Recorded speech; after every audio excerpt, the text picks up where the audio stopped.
go over kind of the resources that are available, and there's like 42 districts, I believe. Is it 42? Right, yeah, throughout Arizona.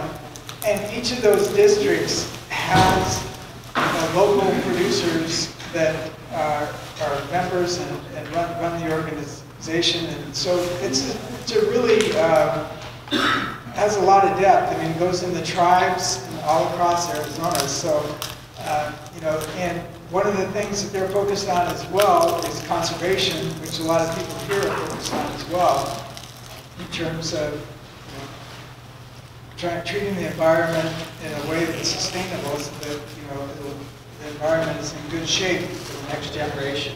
So for the next hour or so, we have AACB here to show us what's available. And yeah, it's a good word.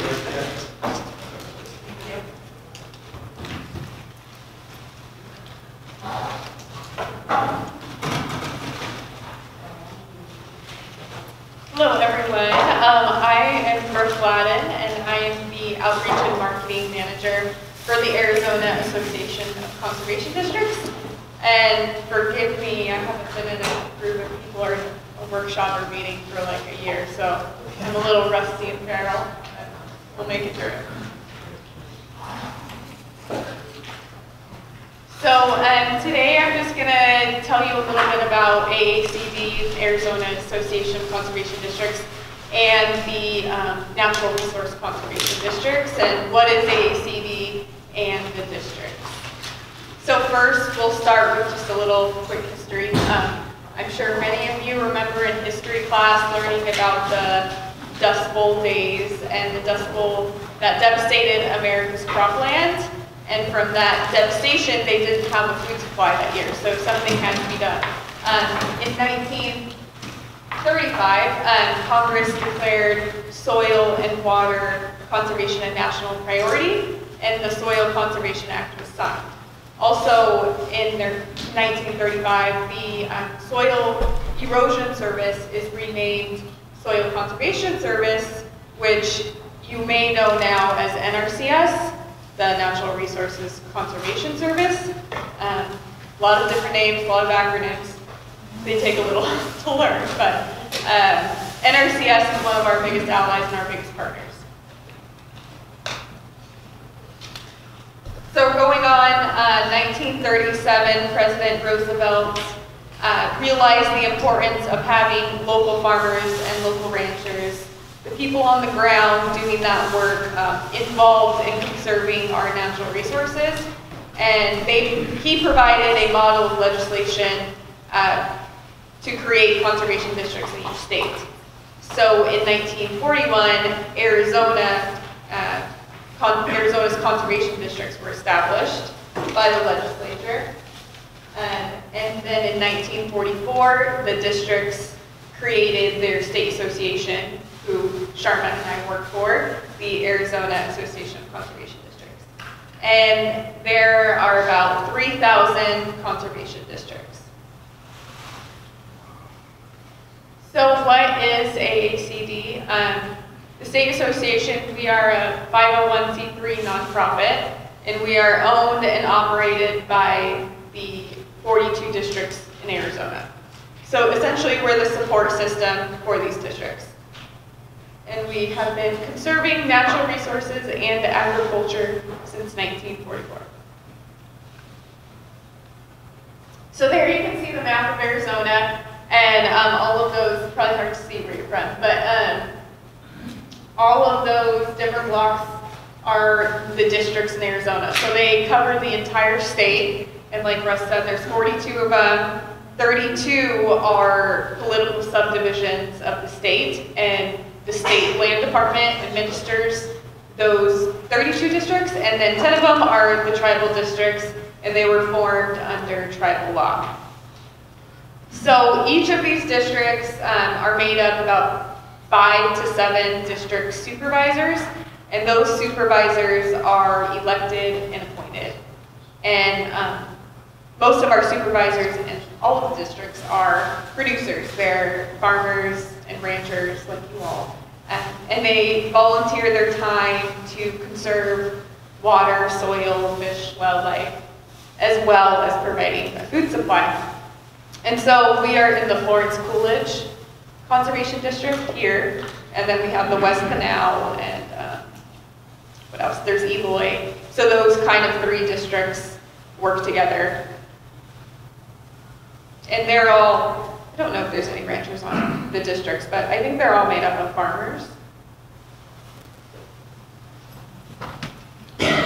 So conservation districts are the only organization in Arizona, local, state, or federal, with a broad authority to work on all types of natural resources, conservation practices across all ownerships and usage. So we're a little unique in the fact that other government agencies are restricted on specific resources or specific ownership, but we cover the entire state and all of the different ownerships.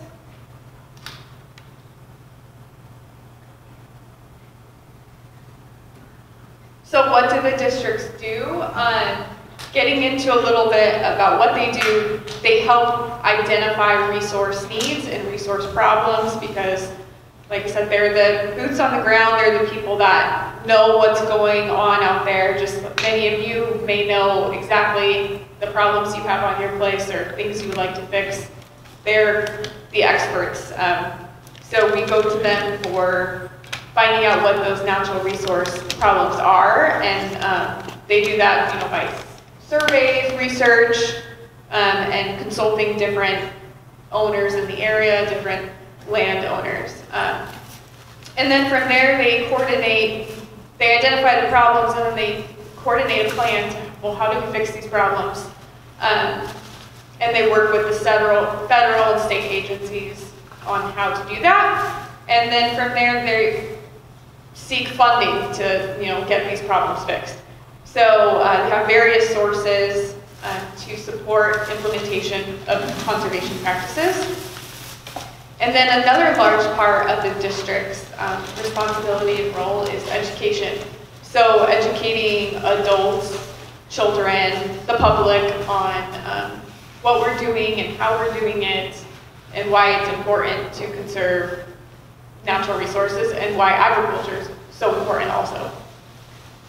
And then also they help them find the technical services and needs to get those issues resolved. So going into conservation practices happen year-round everywhere. There's always something that's being needed to work on your place, on anyone's place. So it's really a year-round constant thing. And the districts help work with producers and other land stewards, government and local organizations to improve Arizona's landscapes and natural resources. Every conservation practice put in the ground is meant to benefit the landscape, soil, water, wildlife habitats, and to practice sustainable agriculture production. And then you'll see in 2019, Arizona's conservation districts helped coordinate and implement and leverage about $41 million in local conservation practices from local, state, and private funds. So they're going through quite a bit of money to put all these practices on the ground. So first practice is brush management. The objective of brush management is not to get rid of all the shrubs, but to maintain a balance between grasses and shrubs. And then, of course, brush management helps prevent wildfires. It increases soil stability and provides desirable wildlife forage. Next, we have grazing management. Grazing management practices can aid in the maintenance or improvement of productivity and diversity of range vegetation. These practices protect the soil from erosion, they improve the capture of rainfall, and reduce excessive runoff and flooding. And while doing that, they also provide a diverse wildlife habitat and create sustainable forage production for livestock and wildlife.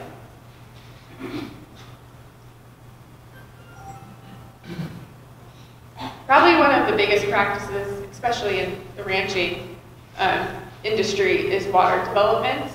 They, putting in drilling wells, solar, electric pumps, ponds, dirt ponds, troughs, that's a big one.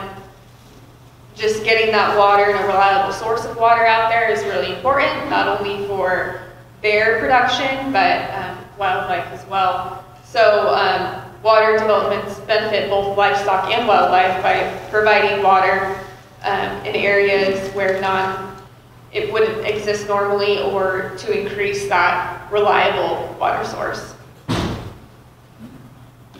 And then a lot of the times, like you see in that tank, I don't know if there's one in there, but they'll put in escape ramps, and those little escape ramps that look kind of like a big grate, and it'll be leaned up on there, so that allows small animals or birds to get in there and take a drink and then easily get out.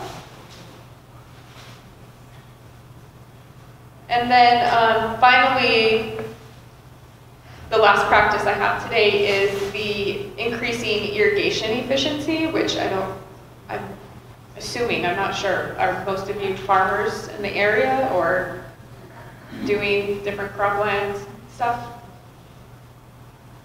So this is big in this area, which is always a hot topic, is water and increasing that irrigation efficiency. So there's many different practices on that, but some of the three main ones I know in Arizona are flood irrigation, sprinkler irrigation, drip irrigation.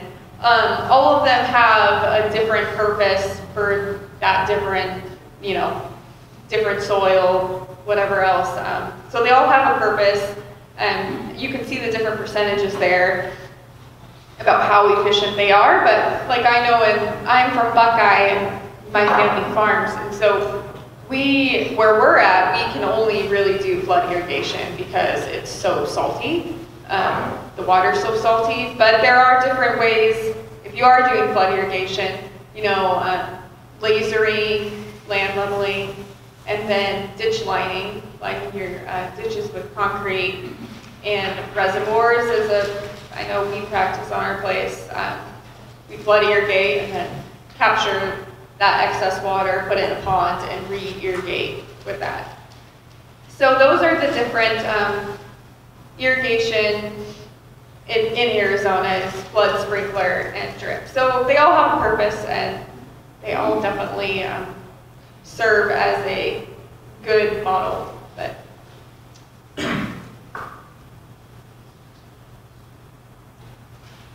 so that's what I have today. Does anyone have any questions?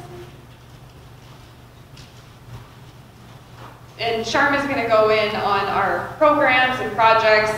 She'll get a little more in depth, and she's really awesome. So how many small farmers do you have? Because most of these in your project like small farm kind of thing. Just like cropland farmer in general. Well, just kind of small crop farmers, I guess. Yeah. In terms of like in this district here. Yeah, there's still quite a few. I don't know a good number. I would say there's probably about 30-ish involved, or that sit on the boards between the three districts.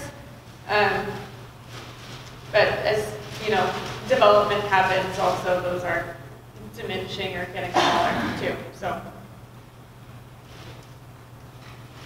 any other questions? Is there like a minimum acreage that you could get involved with? No minimum acreage. You can get involved in. We have people that don't necessarily aren't a farmer or rancher that are heavily involved. So, and I don't know if Sharma's going to go into the education centers, but that's a really good way to get involved also. So, thank you.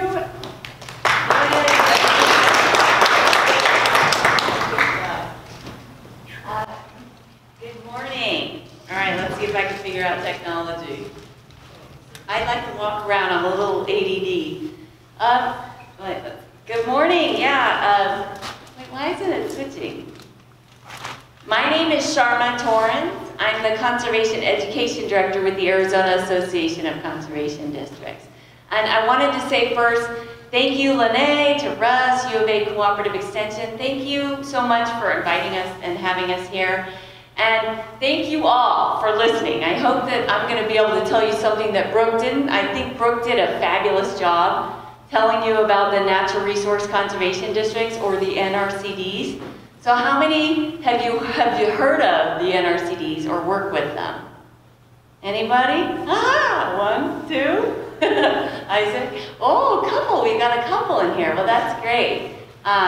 So yeah, I always like to hear that, because one of the things I like to do is get out and talk about the NRCDs, and I find that most folks don't know that they exist, which I think is a tragedy. But real quick first, I wanted to say Happy St. Patty's Day. I see some folks are wearing green. That's why Brooke and I wore the green. So we didn't text each other and coordinate, but we both knew we should wear green. And I'm going to start this out real quick.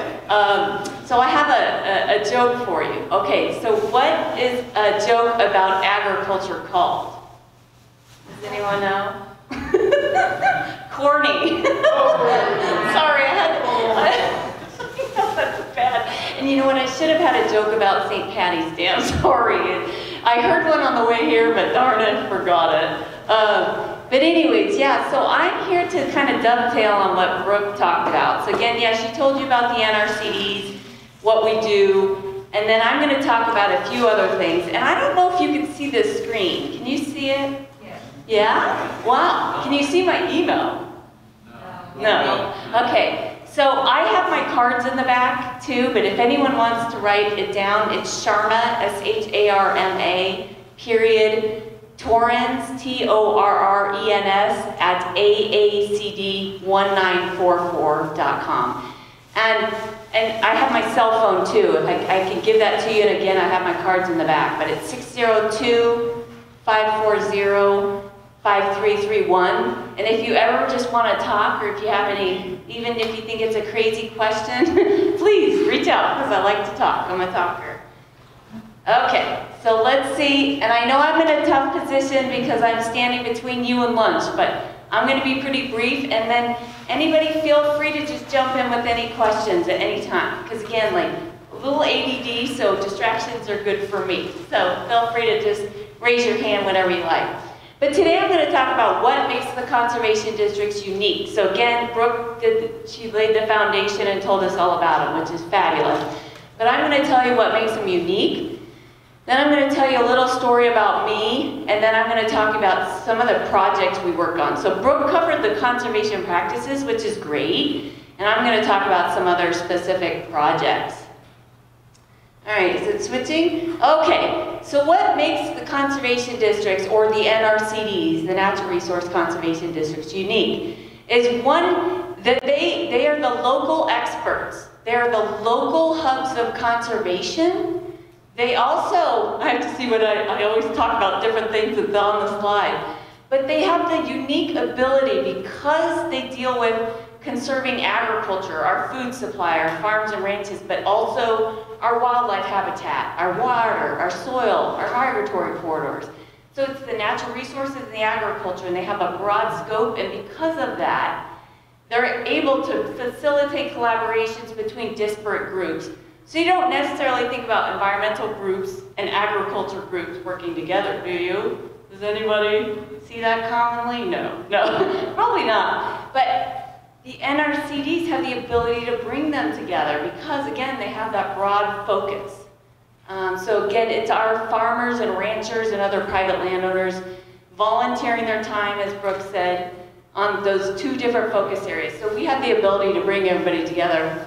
They also bring conservation dollars to the states. I know Brooke talked about that a little bit. So that's unique. And again, as I mentioned, the local experts and the local hubs of conservation. And yeah, so I'll add one more thing that'll make, I think is unique, is that they can facilitate those collaborations I mentioned, but they also have the ability to educate the public about the importance and value of agriculture. Am I moving around too much to be on video? Sorry about that, I just thought about that. But anyways, yeah, they have the ability to, I talked about ADD, didn't I? Right? Anyways, no, they have the ability to educate the public about the importance and value of agriculture. So how many in here have heard about folks that don't understand where their food even comes from? And they don't understand, yeah, we've got a couple, I'm sure many of you have heard of that too. They don't know where their food comes from, and they basically think farmers and ranchers just destroy the environment, and they pollute the rivers, and they harm the animals, and they abuse the animals. So right? So that's kind of the thing we got. And I hate to say it, but I think the majority of folks think that way. And so the NRCDs have the ability to kind of change that. And so with that, I'm going to dovetail into a little story about myself. Okay, so again, how many of us, let's do this again. We probably recognize it's a problem that the public doesn't get it, right? Yeah, we do. We recognize that. So this is where I'm going to dovetail into me, the story of me. So I was born and raised in Phoenix, Arizona, so I'm a native Arizonan. I went, yay, we got some natives in here? Awesome. I went to ASU. Any Sun Devils in here? Yay! I know we're in U of A territory, so sorry about that. But yeah, I'm a Sun Devil. So I got a Bachelor of Science in Biology. So for me, it was all about wildlife and the environment and helping, it was saving the environment was all it, but wildlife was kind of my thing. And so I grew up this whole time not appreciating agriculture whatsoever. I thought, as I just said, didn't know where my food came from. I thought farmers and ranchers destroyed the environment, harmed the animals. I didn't know anything. I wasn't educated. But anyway, so I got my Bachelor of Science in Biology, and I went to work as a wildlife biologist for some nonprofit environmental organizations. So there's the environmental. Remember I said the environmental and the agriculture don't necessarily work together? I was way over here, and I was very anti-agriculture. But not that all environmental groups are. But anyway, so I went and worked for a wildlife biologist for about 4 years. And yeah, didn't get it. And then I went to law school because I wanted to be a nonprofit environmental attorney. And it was all, again, we've probably been suing agriculture, right? Some of us have heard of these groups that do that. I would have been over there. Anyways, so I went to law school. I interned for nonprofit environmental organizations and did all that. And again, probably going to work for someone that sued agriculture because I didn't get it. As luck would have it, there were no jobs when I got out in the nonprofit environmental field. So, as luck would have it. Because then I practiced civil litigation for about 7 years in California, Arizona, and DC, and it was misery. And I'm more about how do we get everybody together and get along, and how do we find that common ground instead of let's fight. Anyways, it was misery. And so again, I say as luck would have it, because then I left practicing law. I thought, this is horrible, I'm done. Wanted to go back to conservation. So looked for conservation organizations in Arizona, and there's not a lot of environmental organizations. I mean, not like they have in California or something. So anyways, I found Arizona Land and Water Trust, and I don't know if any of you have heard of that organization. I said. Went to work for them, and they conserve agriculture and open space and wildlife habitat and all that. And I understood why you conserve wildlife habitat and open space. That made sense to me.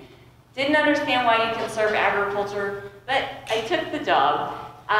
They worked on conservation easements and a lot of things like that so when a landowner sells or donates their development rights, to keep it as a farm and ranch. Anyways, I did that for 4 years, and thank God I did that, because that's when I got to meet the farmers and ranchers in Arizona. And I got to meet specifically the supervisors in the natural resource conservation districts. And thank God I did, because then I started to become educated. I started to get it, like where my food comes from, saw all the benefits of agriculture, that farmers and ranchers are the original conservationists, good stewards of the land. That generally speaking, the vast majority don't go around abusing their animals. It hurts their livelihood. They don't want all that, but anyway, So I did that for 4 years, and then I went to work for the Arizona Department of Agriculture, and now I'm with the AACD. But it was getting to know the supervisors in the NRCDs, and getting to see these farmers and ranchers volunteering their time to conserve not only their farm and the ranch, but also, again, water, soil, water, wildlife habitat, migratory corridors, etc. And that blew my mind, and that's really what opened it. And so that's why I tell you, so that's one of the things that I'm really passionate about, because now I'd like to think I'm one of the greatest advocates for agriculture, but having come from that side. So I think that if the public knew about the existence of the NRCDs and these supervisors, I think it would have the same impact on them. So I wanted to tell you a little bit about me. So hope I didn't bore you too long with that one there. But so as the Conservation Education Director, what I do is I do public education and outreach. So again, passionate about educating the public that the NRCDs exist, and then also educate them about the value and importance of agriculture. I also help get grants and funding, and I work with a lot of our partners. So U of A Cooperative Extension is a great one. And so I work with a lot of our partners developing partnerships. And we do a lot of different things. I know Brooke and I and my other colleagues, we do a lot of different things. But so that's kind of what I do. Oh, and real quick, I'll tell you about the education centers. I always have to look at the PowerPoint to remind myself what I'm supposed to talk about, because I always go off track, as you can tell. So as Brooke mentioned, we have education centers within the NRCDs, and they're there to educate children to adults about the importance of agriculture and of conservation. So this is another way to get to the public, to children mostly, and adults too, but to start to educate them about the value. And so we have 24 active education centers, and I work closely with them. That's one of the things I do, is to help them get funding, help them do the things they want to do, because they like to, they get a minimal amount of funding from the state. I'm talking teeny amount. And we want to get them more money so they can go into more schools, hire more teachers to get the word out there. And they also do the education for adults, so educating them about best management practices, the most efficient irrigation structures, etc. And I think Brooke touched on that a little bit. How am I doing on time? Am I okay? Russ, Lenny? Okay. Hope I'm not boring you guys. Okay. Now does anyone have any questions? Actually, Yeah. my question kind of goes back to what Brooke was talking about. Let's say you're a small startup outfit. Yeah. I know you do education, but would it be worth a call to you to say, hey, I'm trying to decide on irrigation type for my land, reduce loss and all that? Could you have somebody come out and take a look, or at least talk to you and make suggestions? So did everybody hear that question? The question is if you're looking for like more efficient irrigation structures or whatever it may be. In other words, I know you do classes, but could Yeah. somebody just call in their district and say, could you maybe have somebody come out or give information about advice on maybe a better way than I know? Yeah, no, that's great. Yeah, so give information about different practices and things and tools that you can utilize to sustain your agriculture. Yes, please do reach out. And in fact, again, I have my card in the back. If you need to go through me or Brooke, and Brooke probably has some cards here. Yeah, Brooke? No, I forgot them. That's okay. Well, you could go through me, or we could give Brooke's email address again. And then I'll put you in touch with the Natural Resource Conservation District. And there's 3 of them out here, as she said. And yeah, so they are a wealth of knowledge about different tools, different practices you can use. And even if you're having a hard time getting a hold of someone at NRCS, the Natural Resources Conservation Service, because again, they're one of our main partners. The NRCDs work very closely with NRCS, and so that would be good. Does that make sense? So I would say yes. So please reach out to me. Does that help, Robert? Okay. Does anyone else have any questions up to now? Okay. All right. Okay, so what I'm going to do is talk about some of the the projects that we work on. Okay, and I'm going to give you specifics, because remember Brooke was talking about conservation practices, but these are some actual things so you can kind of visualize what we're talking about. And then I also want to tell you about our annual conference. So we got a water and soil health initiative. We've got an EPA grant. We've got beginning farmer and rancher. Yeah, so I know you guys would be of interest, or find that of interest. And then I'm mentioning the technological advances and the other advances that producers use to grow more with less, right? And then also the environmental benefits of donating food or composting food to keep it out of landfills. And so that's kind of the program. And then I got connected with our partners. And the reason why is because the National Wildlife Federation manages this Eco Schools program. Has anyone heard of that? Have you? No, no one's heard of that. Basically, it's a global initiative. And here in the US, managed by the National Wildlife Federation, they look to help schools become more environmentally sustainable. So become more energy efficient, recycle, compost, plant a garden. You know, they want to do, there's 12 different pathways.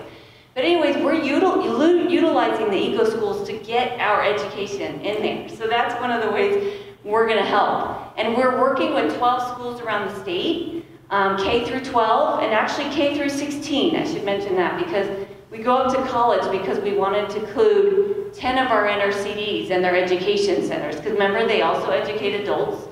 So they're also going to be talking about best management practices, and using Eco Schools is kind of a tool to get it in there. And so we're currently working on this, and we're looking for more funds to expand that. So now 12 schools will not only know about us, but we want to expand that even more.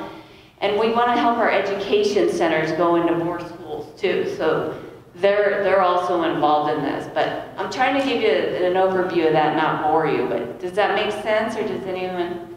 You can see I'm worried about boring you a lot, aren't I? Anyway, so I think that's the last slide. And this is our little hashtag, if you want to conserve, grow, live. That's kind of our, I don't know, motto. I don't know what. But anyways, yeah, it's help Arizona's original conservationists in their effort to conserve and grow Arizona.